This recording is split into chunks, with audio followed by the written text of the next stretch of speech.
Hi all, welcome to Vanik Smart Class. We are back in our new avatar, Vanik 2.0, and trust me guys, it will be loads of fun, very exciting, but at the same time the learning would be as usual. Vanik is known for its seriousness, so we will maintain the seriousness, but the platform has changed. It's a digital class, it's a smart class. You guys are smart, I know, you're rock stars. So over the next some time, we are going to meet one another on this platform. My name is Manjeet and I am the English mentor in Vanik. I take care of the English language section for examinations ranging from banking PO examination to SSC to railway examinations or UPSC examinations. And as I told you, it would be an exciting journey. You and us, we are going to create history. Before I start today's session, I'll tell a very small story. कहानी छोटी है, message आपको लेना है. Once upon a time, there was a frog race. There was a deep well, some 80 foot deep, it's a very deep well, and there were a number of frogs, मेंढक थे उसके अंदर, a lot of frogs. For some reason, the frogs were not getting anything to eat. So good human beings, we think we are the best creatures on earth. So good human beings, they thought of a plan. They told that fine, let's do something to help the frogs. They are not getting anything to eat. So what can we do? And they thought of a frog race. But as usual, we human beings are greedy people. So they told, हमारे पास इतना पैसा नहीं है that we'll feed all the frogs. We can feed only one frog. So let's have a race. Any frog which can come out of the well, and remember 80 foot deep well, any frog which can come out of the well, the fastest is going to win the prize, and we are going to feed the frog for the rest of its life. And so the frog race was announced. There was a lot of hype and a lot of media buzz. Everybody got excited, frog race ho raha hai. The frogs were told that you are going to participate in the race, and the one which comes first will be our responsibility, will be fed for the remaining part of its life. The D-Day came, the day on which the race was supposed to take place. Lot of onlookers had come, audience, publicity, camera, and the whistle was blown and the race started. The moment the race started, lot of human beings started telling, shouting that inse nahi hoga. Bechare, they are starving, they have not eaten anything for the last so many days, they are so weak. 80 foot slippery walls, they can't complete, they cannot complete. After 5 minutes, more than 70% frogs actually fell down and just lied there at the bottom of the well, but the remaining 30% continued. बहुत मुश्किल था, it was so slippery, but still then they tried to go up. Human beings started telling that, see, we were telling you, in frogs, this is not their ability, they cannot do it. After some 5 minutes, out of the remaining 30%, almost all the frogs fell down except some 2 or 3. And the human beings were becoming happy. And they were telling that we always knew that ye inka bas nahi hai, inse nahi hoga. But those last 3 frogs, they went on trying. After 5 minutes, 2 of them fell down to the bottom of the pit. But one continued, and it continued, and it continued.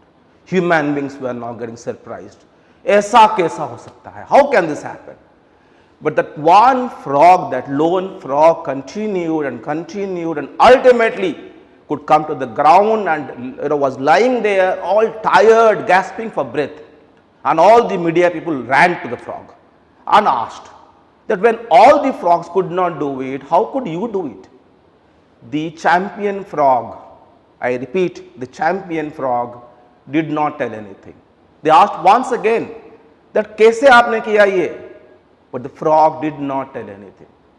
Guys, The frog did not tell anything because it could not tell anything. It was deaf. It was deaf. So if you want to become a champion in your journey, there will be hundreds of people who tell तुमसे ये नहीं होगा, English नहीं होगा, aptitude नहीं होगा. You have to become deaf.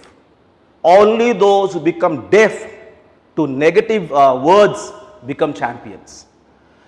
So guys, what you need to do, I'll tell you two things before you go on to the session.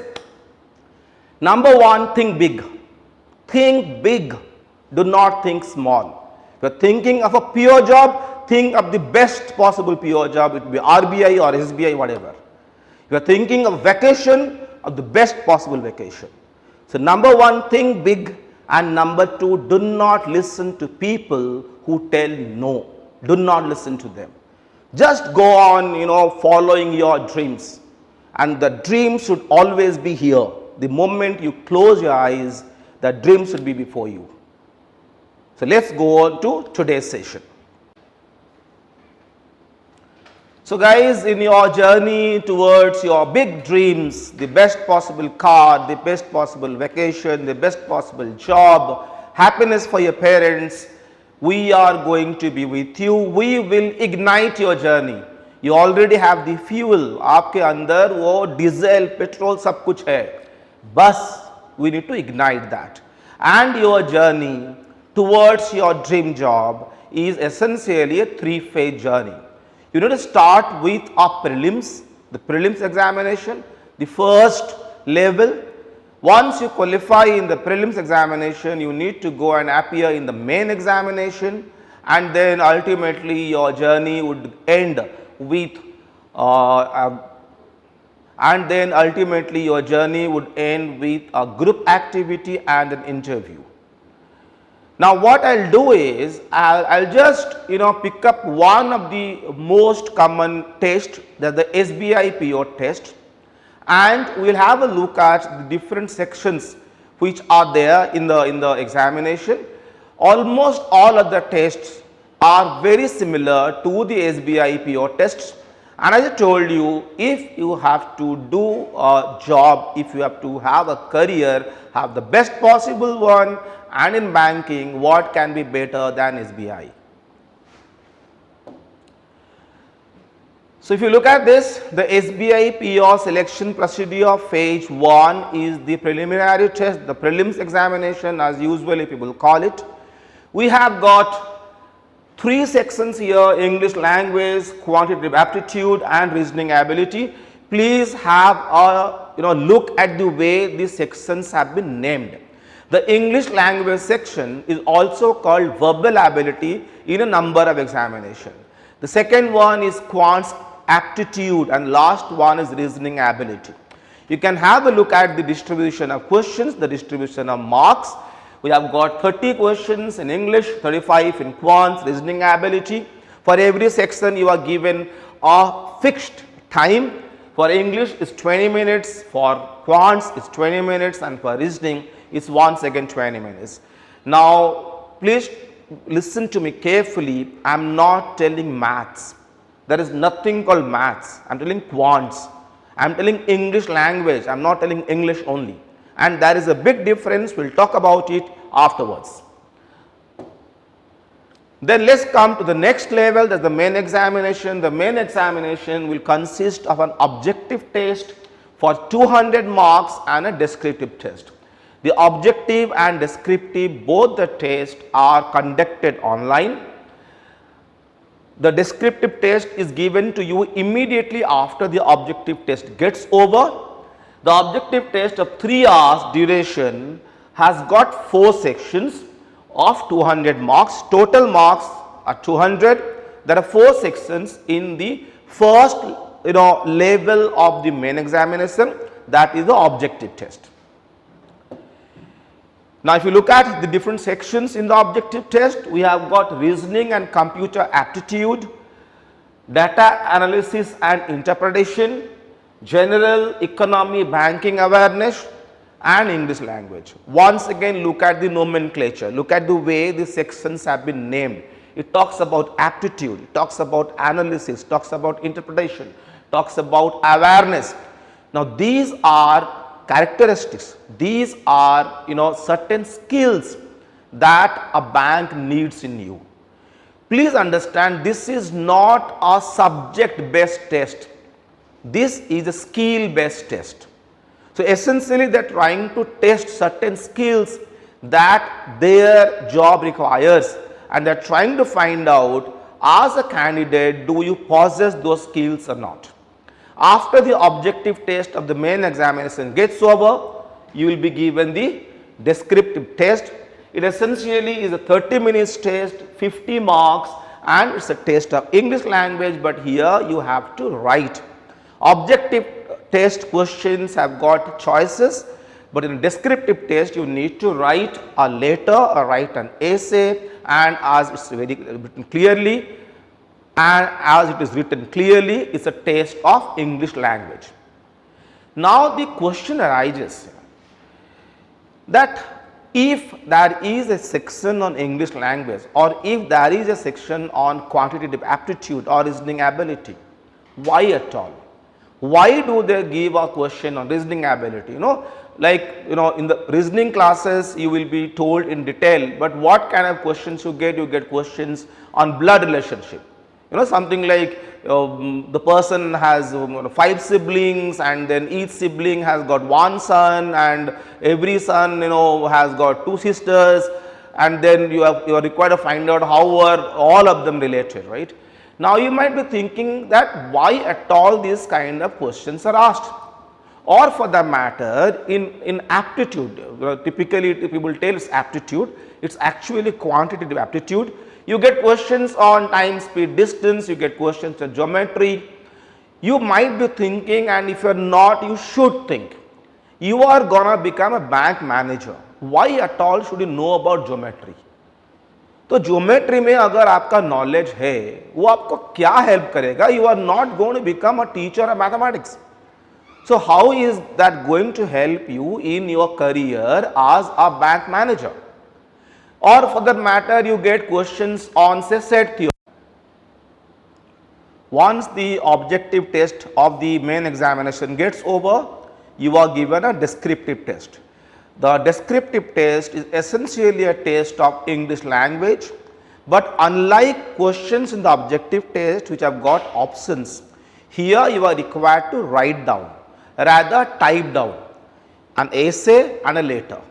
The descriptive test is a test of 30 minutes, carries 50 marks. Once this one gets over and the results come out, the last phase, the third phase of the selection procedure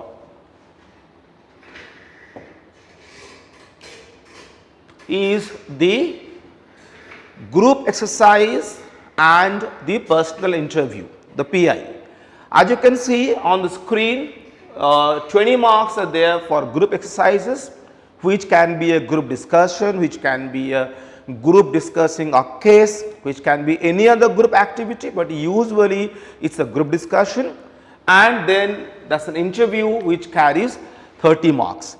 On the screen I have written how do people get shortlisted, a category wise merit list is created, and what is very important in the objective test, there is no cutoff for each section. You are just required to score a minimum aggregate total marks, and in the descriptive test you need to qualify. The marks in the descriptive test are not added, you just need to qualify. Based on the performance, if somebody has got the minimum aggregate qualifying score, then depending on the number of vacancies, say for example, if there are 100 vacancies, then 300 candidates are called for the last phase, that is the group exercises and the interview. In the ultimate selection list, the marks of the main examination and the last level, the interview and the group exercise are added, and then a final merit list is created. That is the way SBI PO selection happens. The IBPS PO selection is very similar to the way The IBPS PO selection is also very similar. This is just for your general knowledge. Most of you would be already aware of this, but I am sure there are some who are very new as far as preparing is concerned, and for them I believe that this gives ample information.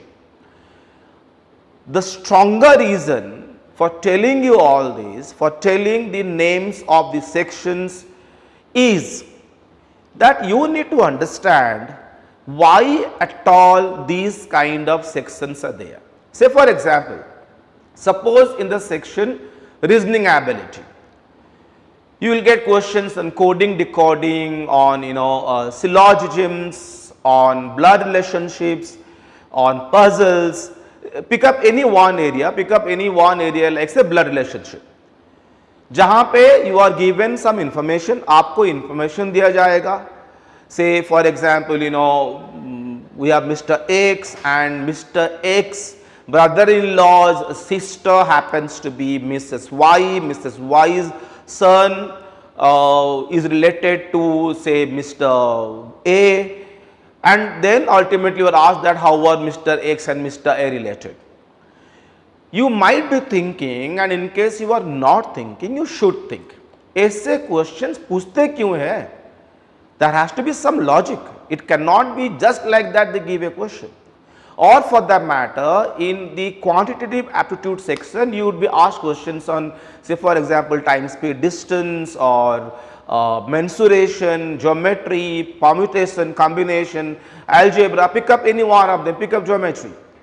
Now, it's like, suppose I do not know anything about triangles. I do not know how to measure area of a triangle. I do not know how to measure perimeter of a triangle. I do not know what is an acute angle triangle or what is an obtuse angle triangle. I do not know what is an isosceles triangle or what is an equilateral triangle. Does it mean I cannot be a good bank manager? If it does not mean that, then why at all such questions are asked?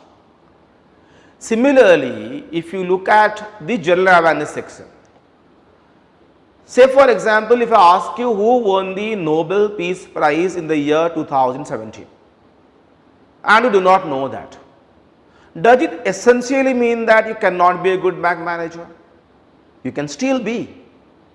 So, the question arises that even if you do not know certain things, you can end up becoming a good bank manager. Why at all these questions are asked? Lot of people tell that such questions are asked to eliminate candidates. Please understand guys, it is not an elimination test, it is a selection test. When you are given certain questions to answer, that is not to find out what you do not have in yourself, that is to find out what you have in yourself. So, it is not at all an elimination game, it is always a selection game. And if there are questions on all these sections, on all these areas, there has to be some logic. Let us look at, for example, the first section, quantitative aptitude. Why at all those questions are asked? Essentially because guys, banking is all about money. And money is all about numbers, honey. Money is all about numbers. Banking career is all about numbers. Your credit, your debit, the loans you give, the rate of interest, mutual funds, investments, all of them involve numbers. You are gonna drink, eat and sleep numbers. You would live in a world of numbers. And that is why, if naturally you are not inclined towards numbers, अगर naturally आपका numbers में interest नहीं है, then you probably will not excel as a bank manager. So, when the examination is giving you questions on quants, on say number system or geometry or mensuration, they are essentially trying to find out that do you carry a natural interest in numbers, because that is vital to excel as a bank manager. Similarly, management is all about logic. And essentially, when you become a bank manager or any of the banks, or for that matter, even you look at an SSC examination, you are going to become an administrator. An administrator essentially is a manager. And management is equal to problem solving. What is management? As a manager, what would you do? You would be required to solve problems, and problem solving is equal to logical thinking. And that is why you are given questions on reasoning ability. When you will have classes on reasoning, then your mentor will explain to you what exactly is reasoning in a very commonsensical way, in a very layman language. Reasoning is nothing but logical thinking. And as I told you, management is all about logic. Now the question arises, why bhala kyun? Why? Now the question arises, why are you given questions on awareness? General awareness or banking awareness or economy awareness, bhala kyun पूछते हैं? Because guys, in today's world, information is the wealth and wealth is power. If you are going to create wealth for the bank, you need to have information. You are going to deal with public. You have to know about what's happening around you. If today you do not have an interest to know what is happening around you, then maybe tomorrow also you will not have an interest. But you are going to become the interface between the customer and the bank. So you need to know what all is happening around you. That is why you need information. In addition to that, as you go up the ladder, as you get promoted, you will start doing lot of analysis. And for that you need to understand budgets and stock markets, GDP growth. And for that, once again, you need to have that natural interest in gathering information. That is why the examination gives you questions on this area. They are trying to find out, the bank, State Bank of India or other banks who are going to recruit you, they are trying to find out, do you have that natural inclination towards gathering information? So as we saw, it's all about numbers. That's why you get questions on quants. Management is logic. That's why you get questions on reasoning. Information is power, wealth. That's why you get questions on general awareness. Now the question arises, आखिर English क्यों? Why are you given questions in English? Suppose you walk into any PSU bank, you walk into any state bank, you walk into any other PSU bank, have you ever found the manager talking to the employees or talking to the customers in English? कभी देखा है आपने? Imagine you qualify in the examination and you get posted as a manager, and your first posting is in some interior area. It can be an area like say Nayagarh in Odisha, or it can be say Durgapur in West Bengal, or it can be maybe Bhagalpur in Bihar. आप वहाँ जाते हो as a bank manager. If you start talking in English, आप काम कर पाओगे? अगर आप इंग्लिश में बात करोगे तो दो चीजें होंगी. That two things are possible. Either the customer will run away, वो भाग जाएगा, और customer will touch your feet and tell that sir please आप आके मेरे बच्चे की इंग्लिश ट्यूशन ले लो. Just so if you start talking in English, probably it would not help you do your job properly, but definitely it would lead to very funny situations. Maybe if you all the time start talking in English with your employees or with your customers, and that also in an interior area, या तो customers भाग जाएंगे या फिर बोलेंगे आप आके evening को मेरे बच्चे की इंग्लिश ट्यूशन ले लो, जो आपका काम नहीं होगा. तो if it is not about talking in English, then why at all are those questions given? Guys, it's not about the way you talk in English, it's about the way you understand English. It's about the way you write English. Because as you go up the ladder, you get promoted, you become an AGM, you become a GM, आपको बहुत कुछ लिखना पड़ेगा. Business communication. You'll be required to write down appraisal reports, you'll be required to write down quarterly reports. That is where your ability to write proper English arrives. You need to be able to write clearly understandable, easy English. And why am I telling this? I am telling this because please understand, even if you do not know what exactly is an adverb or a gerund or an infinitive, you still can go on to become a fantastic bank manager as long as you have the ability to write proper English, number one, and number two, to understand proper English. Because as a manager, you will be required to do a lot of reading.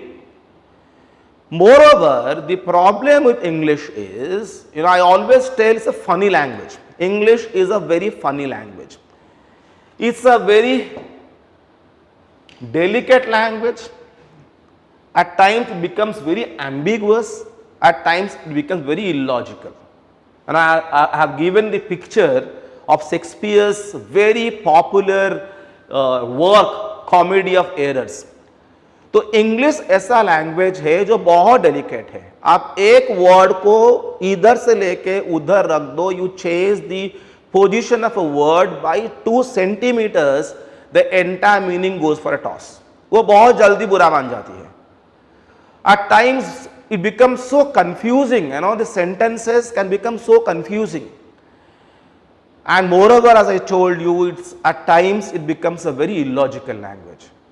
But because it is the business language and because you would be required to write in the language, you need to understand the nuances.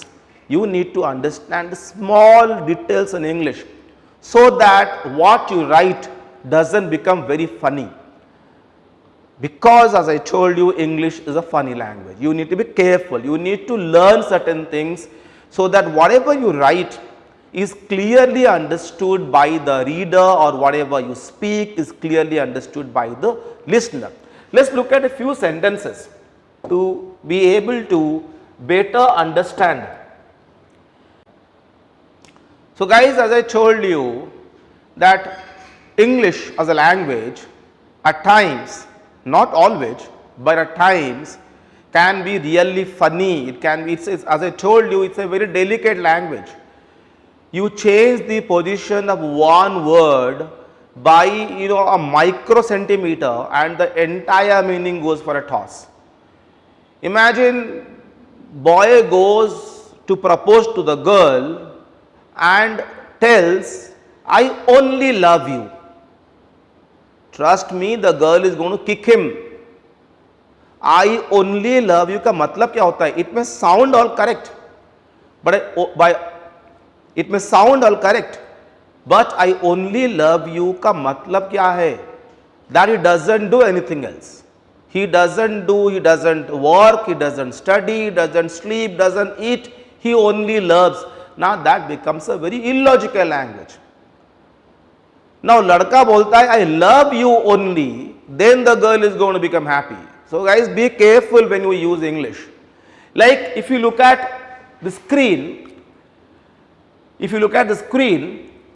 I have given some around 5 sentences. Let's find out how confusing or how illogical or how funny can the language be. The first sentence tells he loves her so much that he thinks of marrying her often. I repeat, he loves her so much that he thinks of marrying her often. Marrying her often? Can you marry somebody often? So guys, try to think for around some 10 seconds and tell me what has gone wrong in the sentence. And this actually is an examination question. What has gone wrong in the sentence? The sentence tells marrying her often. On a lighter note, in a place like India, if you marry once, you are going to become bankrupt. Who is going to marry often? The problem here is the placement of the word often. Often as a word, आप सोचो, often as a word, should it qualify marrying or should it qualify some other word in the sentence? Is it that वो एक बार सोचा बार बार शादी करने के लिए? That sounds really funny. और इज इट दैट वो बार बार सोचा एक बार शादी करने के लिए? Definitely the second one is the actual meaning, which means the word often should not talk about marrying, it should actually talk about thinking. So the word often should actually be here. But the question setter here changed the placement by only a few centimeters, and the entire meaning becomes illogical. Now look at second sentence. I told you the language at times can be very ambiguous. Let's read it, and please read it carefully. The supervisor murdered the manager when he found him sleeping with his wife. I repeat, the supervisor murdered the manager when he found him sleeping with his wife. Is it all correct? Guys, is it all meaningful? You may be able to get a meaning, but the question is, whose wife? He found him sleeping with his own wife, so it is manager's wife or it is this person's wife.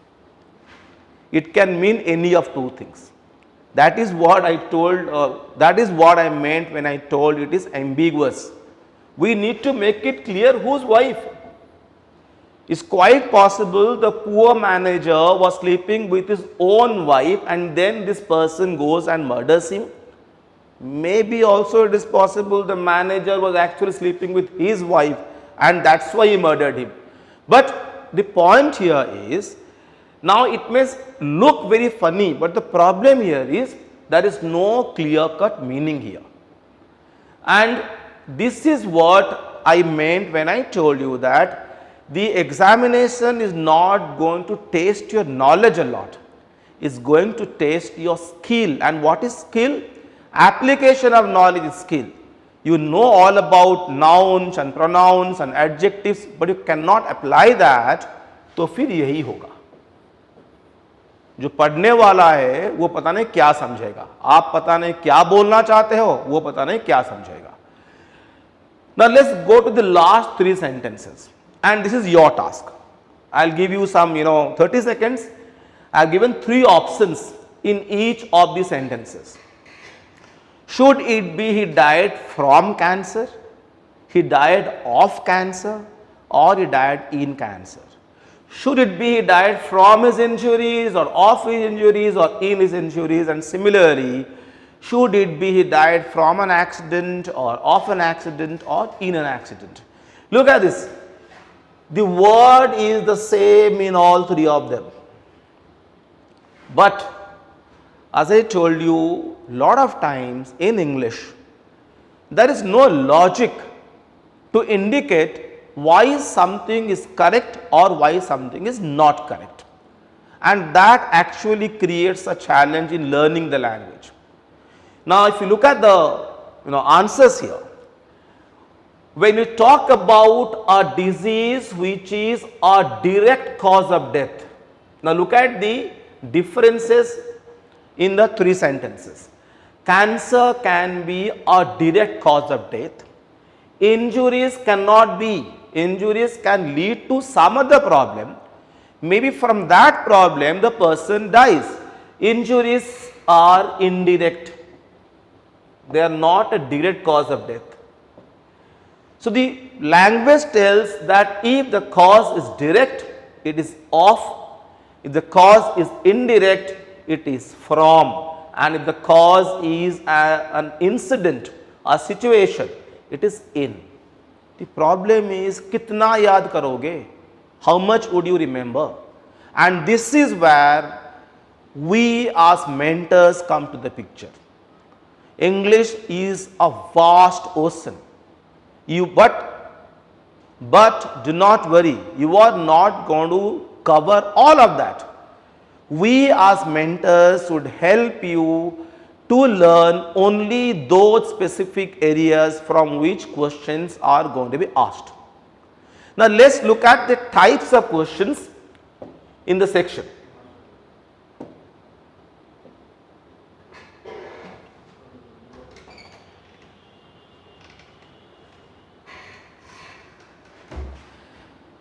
Now let's have a look at the types of question which can come in the English language section. We can broadly classify the questions to two varieties.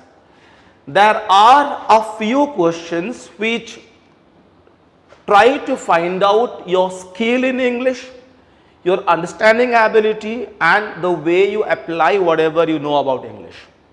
And there are certain questions which try to find out the knowledge you have got as far as the language is concerned. Now, if you look at skill based questions, it can be reading comprehension. What happens in reading comprehension? You are given a small paragraph or a passage, an essay, an article. After that, you are given some questions. You are required to answer the questions based on your understanding of that particular paragraph or passage. So, essentially this is trying to find out how well do you understand the language. The next common kind of questions are what we call jumbled paragraphs. इसमें क्या होता है? You are given some 4 or 5 or 6 or maybe 7 sentences of one paragraph, but they are presented to you in a jumbled up manner. वो पूरा उसको उसका mixture बना देते हैं. And then the sentences are labeled as A, B, C, D, E. You are required to create a proper sequence to get a meaningful paragraph. So, maybe it can be, say for example, CAEDB, or maybe it can something else. I am just giving an example here. So, I repeat, you are given certain sentences, all of them come together to form one complete paragraph, but the given sequence is not correct, it is all jumbled up. आपका काम ये है, आपको वो A, B, C, D, E जो sentences हैं, you are required to properly sequence them so that you get a meaningful paragraph. Now tell me, in order to answer this kind of questions, do you actually require a lot of English knowledge?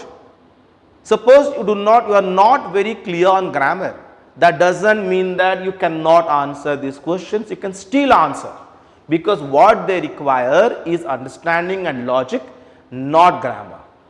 The next kind of question as far as your understanding ability is concerned is what we call paragraph completion, where you are given a small paragraph, one of the sentences in the paragraph is a blank and every option is one sentence.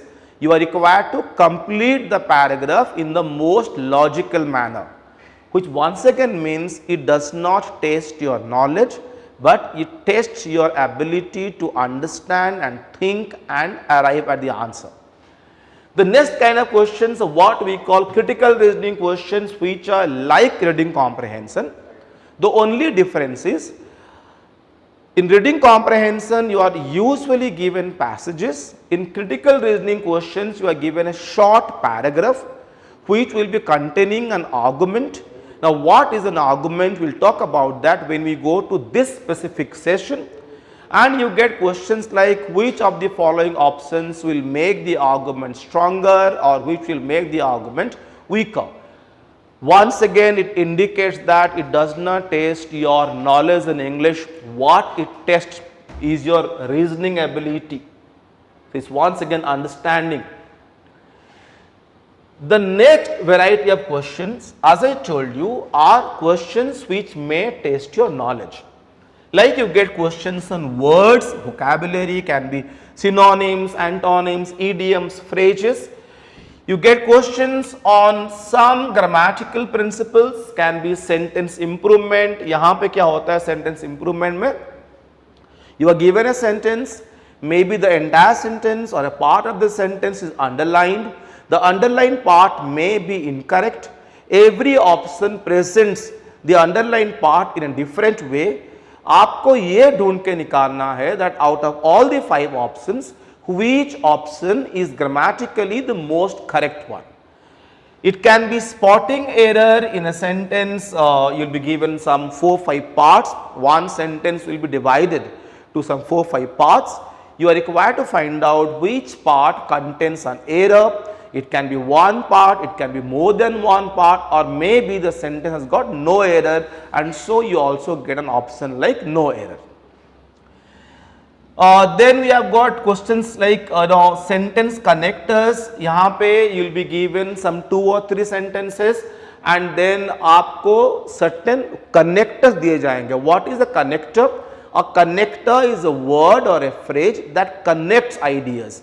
A word like so, therefore, hence, however, still, then, in spite of, despite, these are common connectors.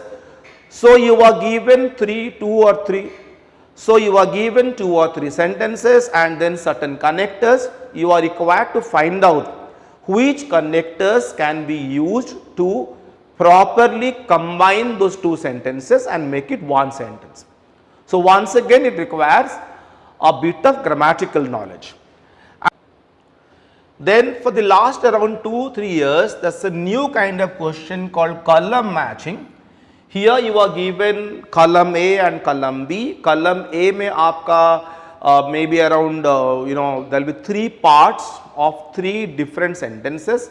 Column B में भी आपका वही 3 part रहेंगे. आपको ये देखना है that which parts can come together to form a complete, meaningful, grammatically correct sentence. So you may get options like, say, suppose we have got column A and column B, and in A we have, suppose A is one part, B is one part, C is one part, here we got D and E and F.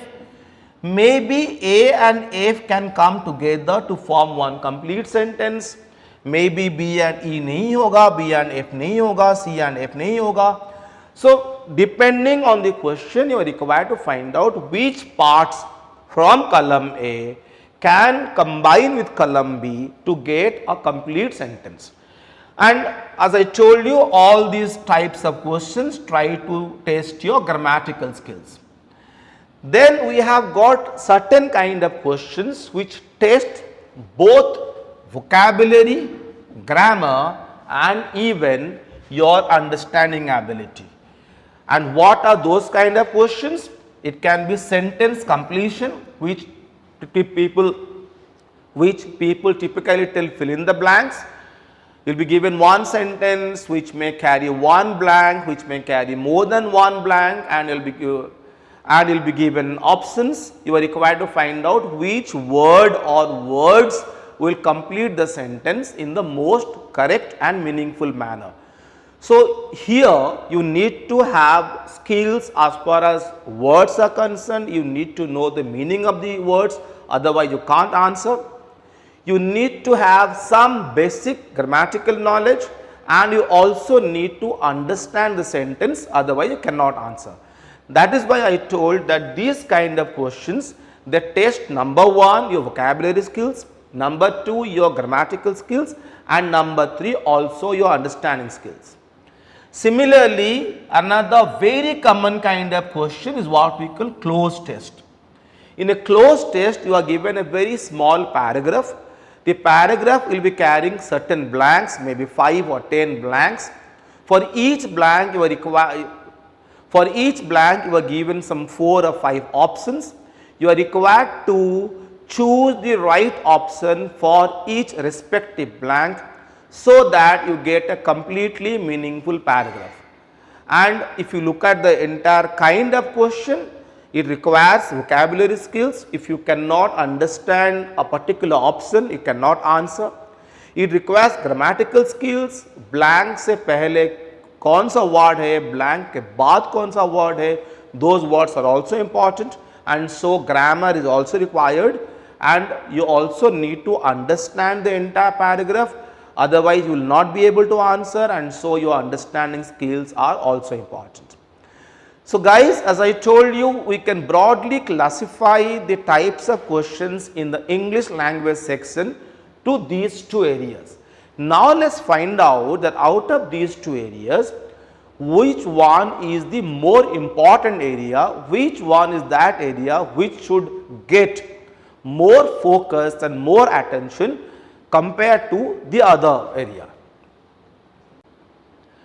So guys, what I have done is I have looked at the common examinations, SBI PO or IBPS PO, even SBI clerical examinations over the last 5 years and tried to find out that which kind of question gets what weightage. Like if you look at it, it's an expected number of questions, which means it can vary also. On an average, you get 10 to 15 questions on reading comprehension, around 5 to 10 questions on cloze test or fill in the blanks or sentence completion, around 5 questions on grammar, spotting the error, sentence correction, correcting a paragraph, matching columns, around 5 questions on jumbled paragraph or jumbled sentences. In the main examination, maybe not in the prelims, but in the main examination, you will get around 5 questions on what I told, paragraph completion or paragraph summary or critical reasoning, and then around 5 questions on vocabulary skills, right. Now, if you recall, the total number of questions in the prelims examination is 30 and in the mains examination 35. So, it is quite possible in some particular year you may not get any vocab question at all, or you may get only 2 here, maybe only 2 here, maybe around 3 here. So, it goes on varying. That is not important. What is important is, as I told you, the questions can be questions which try to find out your understanding skills, or can be questions which try to find out your knowledge. So, let us find out of these 2 broad varieties of questions, which are those questions which are more in number. Look at this, reading comprehension is a question that tests your understanding skills. Cloze test vocabulary, as I have told you already, grammar as well as understanding. Multiple meaning, error spotting, these are grammar questions. Jumbled paragraphs, sentences, as I have already told you, are once again question to test your understanding ability. Critical reasoning, para completion, understanding ability, and the last one, vocabulary skills. So, if we look at it from the understanding ability kind of questions, you are getting the most number of questions. Close to 60 to 70% questions in the English language section will try to find out how well do you understand the language, number 1. Can you think logically, and how well do you apply whatever you have thought? And that is why, if we go back to the previous slide, so if you look at the distribution of the questions, it is very clear that questions which test your understanding ability as far as understanding English is concerned are always much more important, they get more weightage than questions which try to find your ability as far as knowledge is concerned. By knowledge, I mean grammar and vocabulary. That brings us to a very crucial point. The very first step in preparing is not trying to know a lot about grammar or a lot about words, but it's about trying to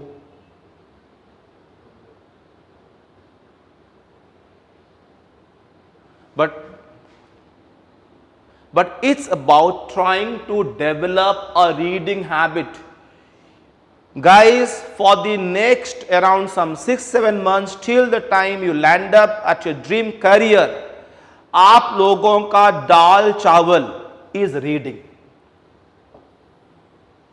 Your staple diet is going to be reading. If you do not develop a habit of reading, and when I tell reading, I mean reading in English. If you do not develop that habit, then guys and girls, trust me, no one can help you. No mentor can help you if you yourself do not create a habit of reading. Now, when you try to create the habit of reading in the preliminary stages, abhi, forget about what's going to happen afterwards, लेकिन अभी there are 2 objectives. आप जब पढ़ना शुरू करोगे English, fortunately or unfortunately, that is a debatable topic, but most of us do not have a reading habit. And when I tell reading, I do not mean reading your graduation subjects. I mean reading English in general. So what you need to do now, सबसे पहला कदम आपका ये है, आपको reading की आदत बनानी पड़ेगी. So जब आप रीडिंग की आदत बनाओगे, you have got two objectives. Number one, you need to develop that habit, and number two, you need to focus on the tests. And for both of them, the sources would be different. When you are trying to create a habit of reading, you are trying to develop that habit, you need to look at reading certain material that is very light, जो बहुत भारी नहीं है, जो आप समझ पाओगे. It can be the front pages of a newspaper. Typically, if you look at articles on the front page, the English is not very difficult. It can be sports pages. If you are taking an interest in sports, you can read that, you will get fun, and you will also start developing that habit. It can be reading fictions. What are fictions? Kahaniya, novels. You can start from something like Chetan Bhagat, you can go to Jeffrey Archer. It depends on what kind of fiction do you like. It can be articles on movies, pictures, all of us like Bollywood, you can read articles on Bollywood. This kind of reading will help you develop that habit, number one, and number two, will also help you increase your reading speed. And reading speed is of critical importance in the entire examination, not only in the English section. We will talk about that when you go to reading speed in a particular session. Now guys, when you are trying to create that reading habit, I would advise you, do not spend a lot of money. Don't spend money buying books and magazines. There are apps, free of cost apps, download them on your smartphone. All of you are smart enough, you know how to use your smartphone very smartly. So please start using that smartly. Download certain apps which can give you free access to newspapers, to magazines, to journals, and your reading continues. You also are not going to spend a lot of money. Coming to reading specifically for the tests, तो यहाँ पे now we are looking at serious reading, जबकि this was light reading. Here you need to start reading editorials. When we go to reading comprehension, I will tell you what exactly is an editorial, how to read it, and after some time, once you do this, once you do the first step and you are used to reading English, थोड़ा सा आदत हो जाता है. My advice to you, start reading the Economic Times, because most of the passages in English section will be based on economics. And moreover, as I told you, there is also an area called banking awareness, where this reading will help you a lot. It will be of immense help. Hindu, The Hindu as a newspaper is followed by almost 90% of people who succeed in banking examinations, for the very reason that the articles in the Hindu have a higher level of English compared to a few other newspapers. And here I told you, read fiction, which are stories, and for serious reading you have to read non-fiction. We will talk about all this when the particular classes come. And scholarly journals, at times you get journals on architecture, on music, on literature, on economics. You can find them easily on the internet. You have got blogs on them. You have to start reading all this. So guys, I would like to end this session with one simple advice. If you want to crack, if you want to do well in the examination, if you are looking at that big dream, your first step is to read. Start reading, and I am sure once you start reading, in the subsequent classes, your understanding becomes much easier and the classes become much more interesting. Thanks a lot.